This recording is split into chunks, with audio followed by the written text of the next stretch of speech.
দেশের দ্বিতীয় বৃহত্তম চামড়ার মোকাম নাটোরের চক বৈদ্যনাথ। কোরবানির ঈদকে কেন্দ্র করে প্রতি বছর এখানে শত কোটি টাকার চামড়া কেনা বেচা হয়। তবে এবার দীর্ঘস্থায়ী লোডশেডিং ও বিদ্যুৎ বিভ্রাটের কারণে চামড়া সংরক্ষণে ব্যাপক ক্ষতির অভিযোগ তুলছেন ব্যবসায়ীরা। তারা বলছেন, বিদ্যুৎ সংকটের কারণে নষ্ট হচ্ছে চামড়া, কমছে মান আর মিলছে না কাঙ্ক্ষিত দাম। এবার 15 থেকে 20 লাখ পিস চামড়া সংগ্রহের আশা করেছিলেন ব্যবসায়ীরা, তবে সেই লক্ষ্যমাত্রা অর্জিত হয়নি। বিদ্যুতের সমস্যায় আমরা ভুগতেছি। বিদ্যুৎ থাকলে আমাদের কাজগুলা মহাজনেরাও মাল দেখতে পারে এবং লেবারেরাও সুন্দরভাবে রাত্রে 1টা-2টা পর্যন্ত কাজ করতে পারে। গত রাত্রে বেলা রাত 11টায় থেকে ভোর 5টা পর্যন্ত বিদ্যুৎ ছিল না।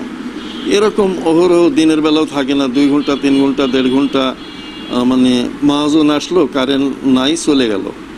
এই সমস্যায় আমরা এই চামড়া মার্কেট চরম দুর্ভোগে দিন কাটাচ্ছি।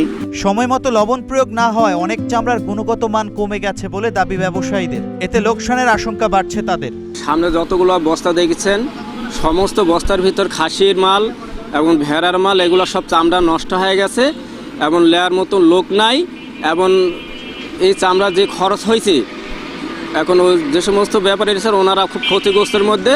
আর ব্যবসায়ী নেতারা বলছেন, বিদ্যুৎ সংকটের কারণে শুধু বর্তমান ব্যবসায়ী নয়, ভবিষ্যতের বাজার ব্যবস্থাও ক্ষতিগ্রস্ত হওয়ার আশঙ্কা তৈরি হয়েছে। এই লোডশেডিং বেড়ে যাওয়ার কারণে আমাদের যে একটা কাঙ্ক্ষিত লক্ষ্য ছিল যে 10 থেকে 12 লক্ষ পিস গরু এবং ছাগলের চামড়া আমদানি হবে নাটোর বাজারে, সেই লক্ষ্য অর্জনে আমরা ব্যর্থ হয়েছি। ছাগলের চামড়া, ভেড়ার চামড়া এটা দ্রুত পচনশীল চামড়া, এই চামড়াগুলি অনেক নষ্ট হয়ে আছে। তবে ব্যবসায়ীদের দাবি মেনে নিতে রাজি নয় পল্লী বিদ্যুৎ কর্তৃপক্ষ। তারা বলেন, 24 ঘন্টায় 6 থেকে 7 ঘন্টা বিদ্যুৎ থাকে না।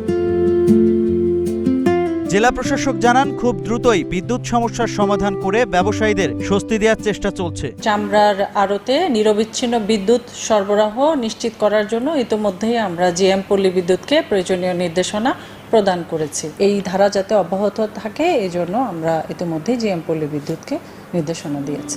দেশের চামড়া শিল্পে গুরুত্বপূর্ণ অবদান রাখা নাটোরের চক বৈদ্যনাথ মোকামের বিদ্যুৎ সরবরাহ স্বাভাবিক করা এবং চামড়া সংরক্ষণে প্রয়োজনীয় সহায়তা নিশ্চিত করার দাবি এই খাতের সঙ্গে জড়িত হাজারো ব্যবসায়ী ও শ্রমিকদের। Shahin Alam, green TV digital.